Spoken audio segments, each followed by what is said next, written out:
মনে হচ্ছে বিয়ের সাজে একটা পুতুল দেখতেছি। মানে মাশাল্লাহ এত সুন্দর লাগতেছিল, শাড়ি চয়েস, জুয়েলারি চয়েস সব মিলিয়ে জাস্ট ওয়াও। আসসালামু আলাইকুম, কেমন আছেন আপনারা? আশা করি ভালো আছেন। আলহামদুলিল্লাহ আমরা অনেক ভালো আছি। তো আজকে ম্যাডামের সাথে একটা বিয়েতে যাচ্ছি। ম্যাডাম উবার নিতে চেয়েছিল, কিন্তু আমি ম্যাডামকে বলি যে ম্যাডাম আপনি গরমে রিক্সাতে যেয়ে দেখেন কি পরিমাণ ভালো লাগে। কারণ লাস্ট আমার ভাগ্নের বিয়েতে আমি অনেক রিক্সা জার্নি করছি, তো আমার অনেক ভালো লাগছে এই গরমের মধ্যে বাতাস খেতে খেতে। আর এই তো আমরা বিরুলিয়া পার হয়ে পঞ্চবটির ওইদিকে যাচ্ছি। আর যখনই বিরুলিয়া পার হই তখনই আমার মনে হয় যে না, শহরে এসে পড়েছি। বিশেষ করে এই বিল্ডিংসগুলা মানে জোশ জোশ লাগে। আর দিয়াবাড়ির আশেপাশে নার্সারিগুলোর কথা কি বলবো। আমার বাসাটা দূরে না হলে আমি এখান থেকে অনেক গাছপালা নিয়ে যেতাম, এনে কি করতাম জানি না, বাট আমি যখনই যাই তখনই আমার মনে হয় যে কিছু গাছ নিতে পারলে ভালো হতো, ভালো লাগতো। যদিও সবসময় কোনো না কোনো এক জায়গায় যাওয়া হয়, এটার আশেপাশে গেলে হয়তো বা এটার ভিতরে গিয়ে কিছু গাছ দেখা বা নিয়েও আসা যেত। আর এখন আমরা দিয়াবাড়ি ক্রস করতেছি।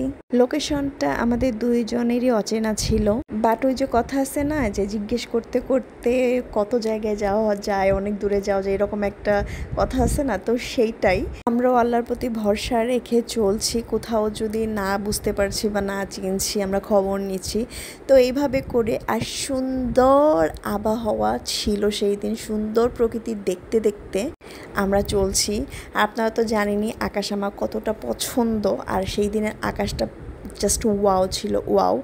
আর এই যে এই সিনটা আমি যখন এই দিকে দিয়ে যাই এবং বিমান যে আমি কখনোই ভিডিও করতে পারি না, বাট ফরচুনেটলি আমি সেই দিন সুন্দর একটা ভিডিও নিতে পারছি এবং আমি খুব বেশি খুশি ছিলাম, আমার অনেক ভালো লাগছিল। তো আমরা আমাদের ফাইনাল রিক্সায় উঠে গেছি। এটা আমাদেরকে আমাদের ওই লোকেশনেই নিয়ে যাবে যেখানে কিনা বিয়েটা হচ্ছে, কমিউনিটি সেন্টারে। মোট আমাদের 2টা না 3টা রিক্সা চেঞ্জ করতে হয়েছে। আমি তো ভাবছি ম্যাডাম আমাকে বকাই দেয় কিনা, কিন্তু না, আলহামদুলিল্লাহ ম্যাডাম অনেক এনজয় করছে এবং ফাইনালি আলহামদুলিল্লাহ আমরা আমাদের ভেন্যুতে পৌঁছে গেছি। আর এই বিয়েটা হচ্ছে ম্যাডামের স্টুডেন্টের। ম্যাডাম যখন ছোট্ট ছিল, স্টুডেন্টটা আরও ছোট ছিল, তখন হচ্ছে ম্যাডাম ওকে পড়াতো। আর অ্যাজ ইউজুয়াল ম্যাডাম এখনও কিউটে কোটা, আর তার স্টুডেন্ট বড় হয়ে গেছে এবং ওর বিয়ে হচ্ছে। এই তো ম্যাডাম আর স্টুডেন্ট। মাশাল্লাহ, আমি অনেক দিন পর একটা মনের মতো ব্রাইড দেখলাম। সব ব্রাইডই তো সুন্দর আলহামদুলিল্লাহ মাশাল্লাহ, কিন্তু ওকে দেখে না মানে ভিতর থেকে একটা শান্তি লাগে না, ওই রকম একটা শান্তি কাজ করতেছিল। মানে এত কিউট, এত কিউট একটা ব্রাইড। আর এখন আমরা খাওয়া দাওয়া করতে চলে আসছি।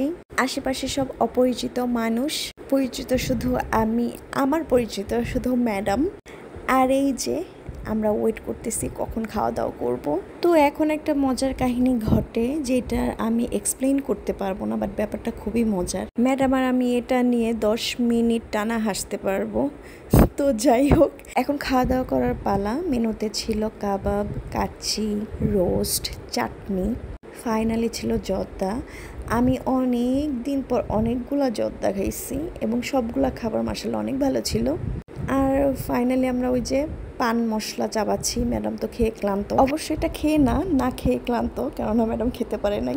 আর এই যে আমাদের বিউটিফুল ব্রাইড, ও তো হাসতেছে, একটু পর পর আবার কেমন মনমরা হয়ে যাইতেছে। আসলে এই সিচুয়েশনটা একটা ব্রাইডই বুঝে, কত কিছু মাথার মধ্যে চলে। আর আমরা এখানে বসে বসে ওর বরযাত্রীর অপেক্ষা করতেছি। আর এইদিকে বরযাত্রী চলে আসছে আর সবাইকে খেজুর দিয়ে দিচ্ছে, বিয়ের খেজুর। কিছুক্ষণ পরে দেখি একটা জায়গায় অনেক বেশি জ্যাম, মানুষের ভিড়। তো একটু এগিয়ে যেতেই দেখি এই যে শুভ দৃষ্টি না কি বলে ওইগুলো হচ্ছে, কিউট মোমেন্টসগুলো চলছে। তারপর একটু ক্যাপচার করে নিই। এরপর ম্যাডামও আসেন। ম্যাডামও তার স্টুডেন্টের সুন্দর মুহূর্তে সুন্দর সুন্দর ভিডিও করে নিচ্ছে, কিন্তু জায়গা পাচ্ছে না, এখান থেকে ওখানে ঘুরতেছে। তো যাই হোক, ম্যাডামের স্টুডেন্ট, ম্যাডামের তো একটু ইমোশনাল হওয়া দরকার ছিল। আমি তো ভাবছি যে টিস্যু টুসু আমার কাছ থেকে নিল, মনে হয় কান্নাকাটি করে চোখ মুছবে, কিন্তু না, ওইরকম কিছুই হয় নাই। ম্যাডাম বইকেন না। এরপর ওইখানে সবার কাছ থেকে বিদায় নিয়ে আসার পর আমরা একটু দিয়াবাড়ি লেকে পারে বসছি। আর ওই যে দেখেন আমার গলা দিয়ে ছ্যাঙ্গা উঠতেছে, যে ছ্যাঙ্গাটা আমি দেখি নাই, ভিডিও করার পরে ভিডিও চেক করার সময় দেখছি। কি পরিমাণ ভয়ঙ্কর, চিন্তা করা যায়। ও মাই গুডনেস। আল্লাহ বাঁচাইছে যে এটা কানের বা চুলের ভিতরে চলে যায় নাই, নাইলে তো আমি জানি না কি হতো। শুকর আলহামদুলিল্লাহ যে বেশি কিছু হয় নাই। তো এরপর আমরা বাড়ির উদ্দেশ্যে রওনা দিয়ে দিই। আলহামদুলিল্লাহ সব মিলিয়ে খুব বেশি ভালো ছিল। নিউ কাপলটার জন্য অনেক অনেক শুভকামনা, অনেক অনেক দোয়া। আল্লাহ তাআলা ওদের দুইজনের জন্য চক্ষু শীতলকারী করে দিক, দুইজন সুখে শান্তিতে যাতে সারাটা জীবন কাটাতে পারে সেই দোয়াই রইল। আপনারা ওদের জন্য দোয়া করবেন। তো সবাই ভালো থাকবেন, সুস্থ থাকবেন। আপনাদের সবার জন্য অনেক অনেক অনেক শুভকামনা। দেখা হবে পরবর্তী কোনো একটা ভিডিওতে। আসসালামু আলাইকুম।